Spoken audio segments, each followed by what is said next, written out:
Right, it's a bit, let's start a kerfuffle by going to William and Mike. We're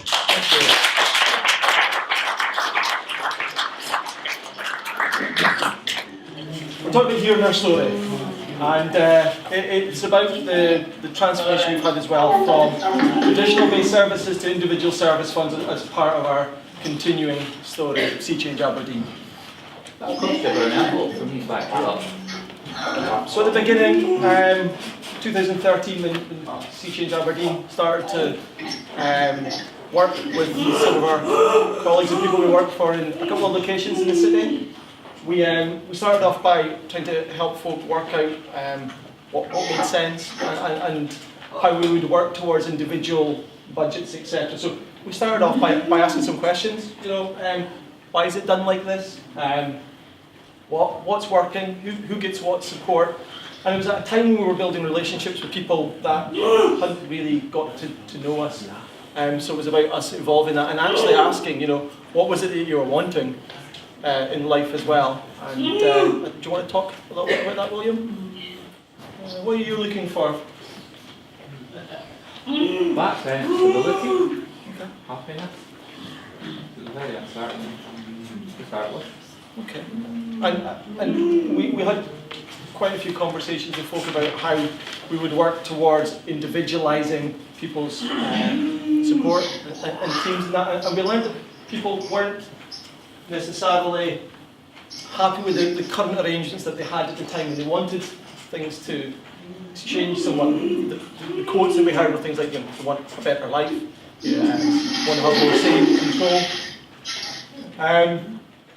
So part of it was about going through a process of working together and unpicking what was working and listening to people's conversations and having face-to-face conversations as well about what folk were really wanting.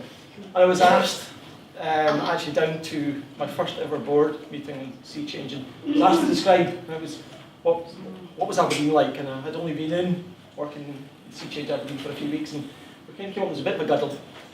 It was a bit of something that we had to work through, and we had to gain people's trust. So we had lots of conversations with folks, and part of what we were talking about was saying, how would William want to perhaps manage his own team, and how would that look, etc. There was one thing to talk about, it was another thing to actually start putting into practice. So it was a bit of a leap of faith, and unfortunately the graphics aren't very good here, but in the background, the gentleman who's just about to jump from bale to bale, where is he? There he is! Right at the back. There he is at the back there. You've seen him all suited and booted today, he was all mud and turf and all sorts then. First obstacle race, one of the things you were looking to do was to do more things, be more active, and this was about mile 3 of an obstacle race that we were doing, and it was about taking control and doing some things that challenged us. So we were asking folk to kind of believe in themselves and actually take some of the lead with that. It was about how we facilitated that as well, wasn't it? And one of the things we picked up as well was that it was individual journeys. And do you want to talk a little bit about that? Well, let's talk about how you were feeling at the time then, when it was like starting to take wind. Uncertain, because I've never taken over before, I suppose. It's not 100% sure, and so it was a bit of an uncertain time, and it was about taking that leap of faith and feeling that we were enabling you to go with that. So from there, part of the journey was planning for all. There's no point in us sitting there and doing it all in that respect. So this gentleman was the first one to put his hands up and say, right, let's do this. Do you recognise him? Yeah, I recognise him now. There you go. So do you want to talk about your planning and what we did? I suppose when it came to planning, I was the first one to put my hand up. But I could give it a go. I'm keen to give anything a go. First time, you always learn in life. And it was really looking at what I wanted and where I wanted to go, and not fitting me into tick boxes and so forth, like it's always traditionally been. Absolutely. So we went through the planning process, which was, took an afternoon, and It took a whole day. the most of it did, didn't it? And from there we worked together and working out, like we call it like a service design is actually how do we change the conversation to start talking about looking at outcomes and what makes sense. But one of the things we also started with was looking at like natural support and people's connections to community and how we would work with that and enhance that as well. I think by the end of the day we had, you can see the flip chart paper on the walls was only part of it. It was all over the floor. It was attached to other walls, and it was really in depth story there as well. So, however, one of the things we talked about is how do you just take a traditional model and change it whilst actually it's all still happening on a day-to-day basis as well. And one of the things that was a catchphrase that kept appearing was it's like trying to redesign an aeroplane while it's flying. It's not an easy, quick fix. It's not a 2-minute job, and it takes time and planning, and it takes input from all, and that level of transparency there as well. So one of the things we took from that when we were working together was the working with our colleagues in social work and in health as well. Social work had taken the courageous step to actually say that we're not asking for the same to happen, but we're actually wanting to look at doing it differently and doing it in a way that makes sense to individuals and works towards providing the outcomes that folk are saying that they want to be working towards.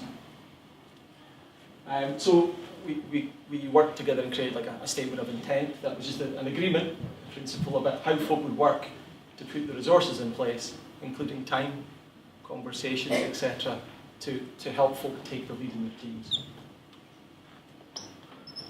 2013-14, folk became a lot more aware of human rights leading your team. How does it feel now to have a team and lead it? Okay. And what's been the learning from you in that? Back encouraged, yeah. Okay. There you are. Kind of says it all. Part of the story was we actually took a pause around about year 1. We had a party. Actually, Maggie's to Go, before it had even been called Maggie's to Go, was working on the cake, and such like as well. We had agreements with Aberdeen City Council, and we started creating the shadow budgets, where we'd work with individuals, we'd put together a budget, and we were supported to be able to run them in the background to make sure that they were working for individuals. We were also privileged at that time to start working with the people we worked for at Gardner Road and their families as well. And that was a significant part of the year.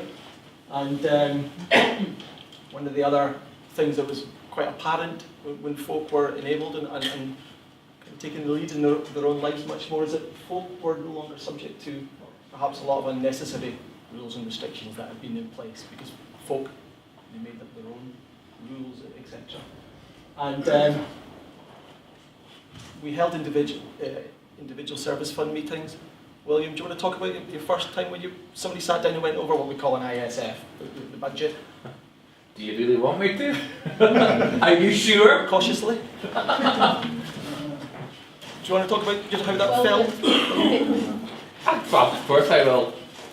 Felt quite good to actually see what the budget was being spent on, and to spot the mistakes of where the budget was being misspent as well.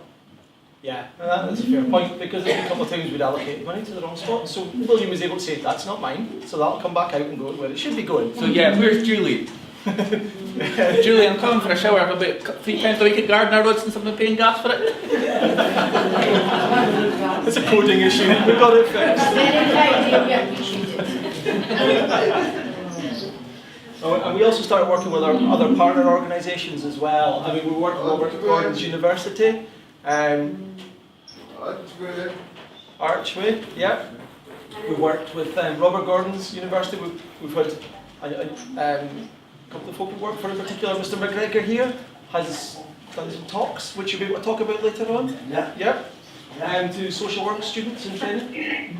Worked with Aberdeen City Council, helping World Cafe events and such like as well. The Shine Partnership, Values into Action Scotland, and also In Control Scotland as well. We've had several individuals representing Sea Change Aberdeen, Sea Change Scotland as well.